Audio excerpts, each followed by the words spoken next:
Hey friendos, my name is C2 and today we're gonna go over a build update for the UHM Paladin in MidNXL 2.0. I believe I have reached what you would call a min-max state. There's some push that can be done, but not that much. So let's go over what I did since the last update. The first thing I did was to finish my charms. By finishing, I mean getting better versions. First, my 6 Angel bag, which is very important once you go into the Radiant setup to get a good light radius version.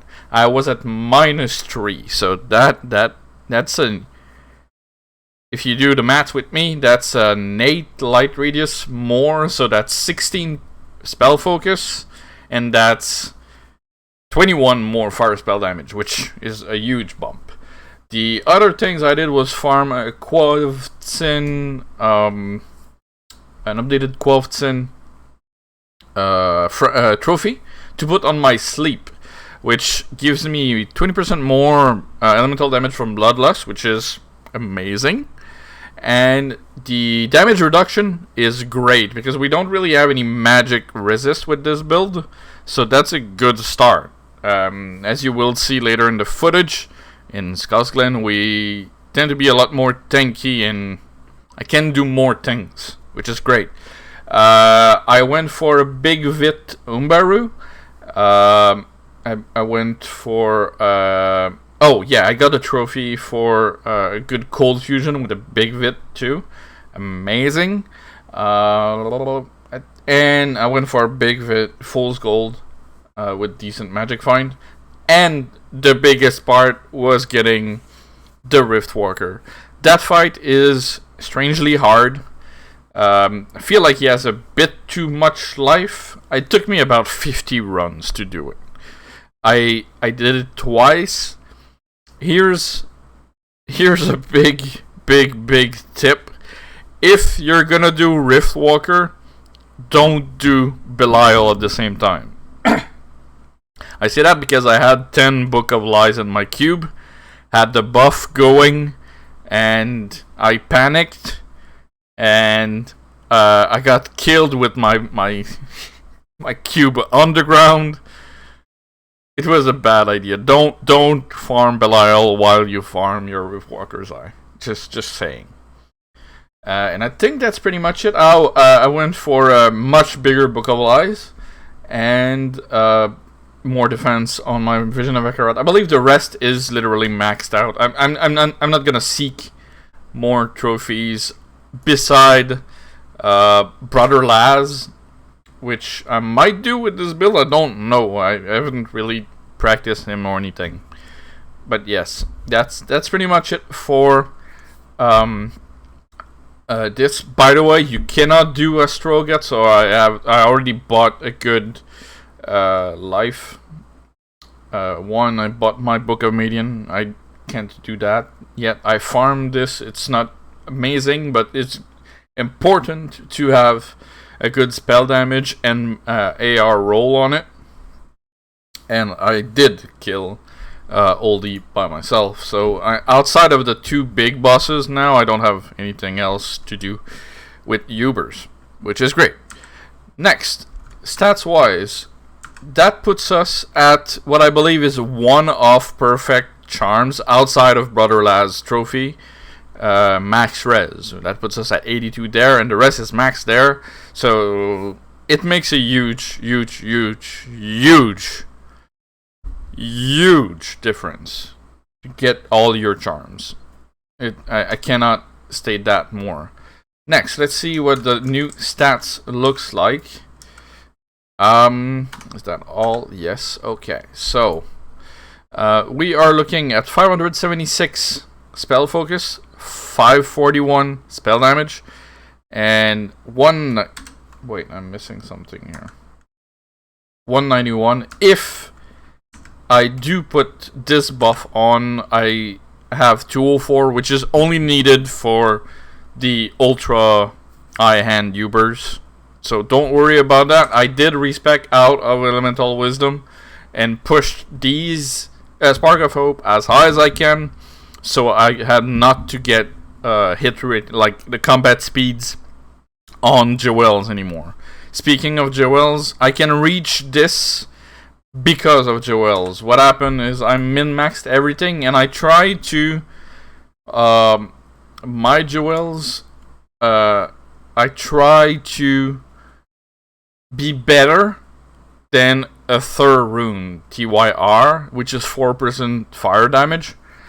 As you can see, I also found a 1 Xanasu stone, which is big. Very big for this build. Essentially, you want either 3% fire spell damage, which is a normal third rune, like the tier 3 rune, and either flat AR or percent AR. Percent AR is really like the lowest priority of these, and what's the name? Spell focus. Essentially, that's the only thing you're looking for. If you can beat a third rune, it's good enough to go in your sockets. That's basically it. That's the updates I've done since. There's this wormhole here that I'm gonna use in lab. I'm also looking for 2 large vit cycles. If you have some, hit me up. I'm on Discord. Username C2SEETWO. That's where I'll be seeing you. And yeah, let's get on with the gameplay. We're gonna go kill some trees. Not much of a difference since last time, except that I can tank things now. And by things, pardon me, I mean Spriggans. Spriggans are now tankable with that max res, which is great. You don't want to stand in more than, I believe, 3 Spriggan attacks. Hello, Hexblade. Okay, let's check that out. Like, as you can see, you still have to be careful, but it's a lot more farmable than it used to be. A lot.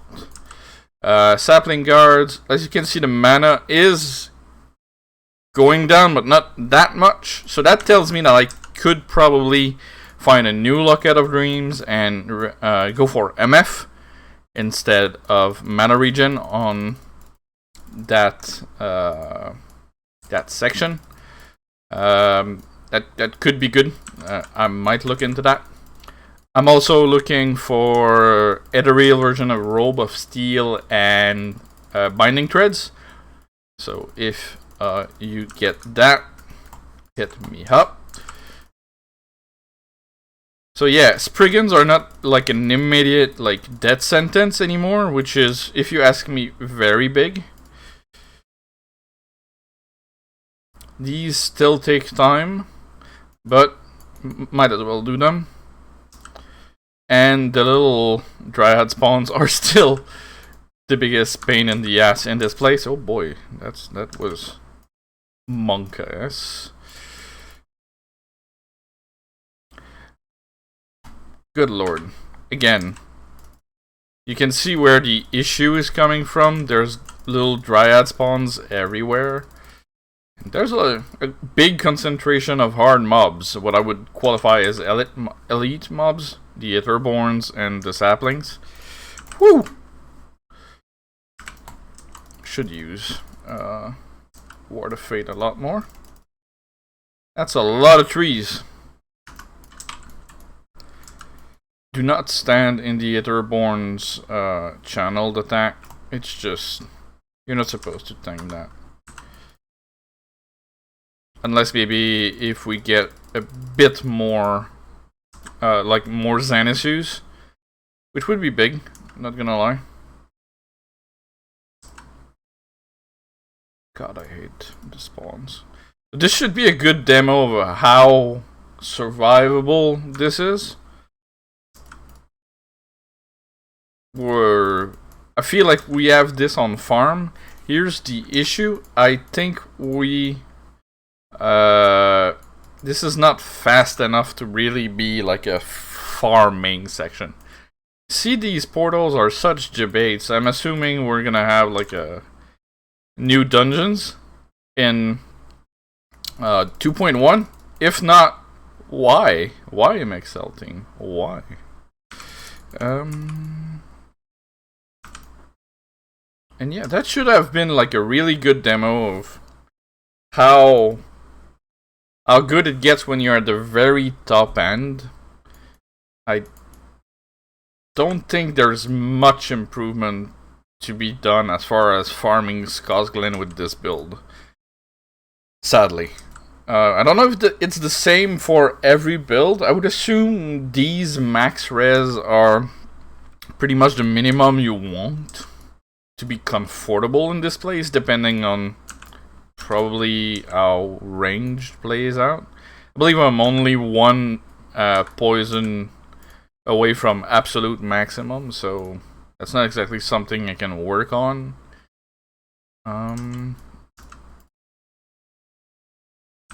Yeah. If you'd like to see any footage, feel free to request it. I'll see what I can do.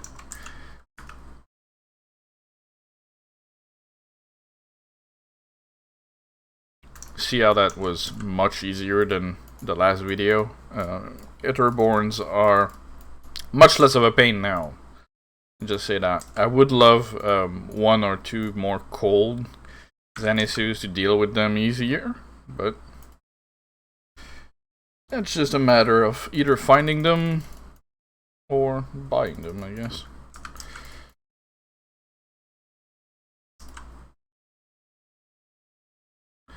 Yeah, the majority of the loot you're looking for in Scosglen will come from these Ether guys, so don't hesitate to take time to kill them, but as mentioned, these are not...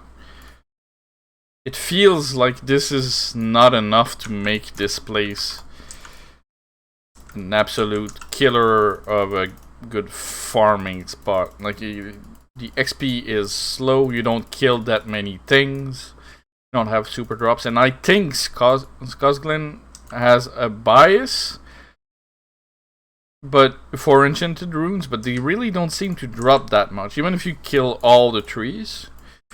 But I was told that the only enchanted rune that, like, the only exclusively dropping from Scosglen enchanted runes are like 30 plus, like Burr, Cham, Zod, and is it Jaw? I think it's Jaw. I'm not sure. Yeah, that's pretty much it. You spend half your time running after Dryad spawn in this place, so yep. Think that's it as far as the showcase go. If you have any questions, feel free to drop them in the comments. I will answer them. And yeah, I think that's it for today. Have a good day, everyone.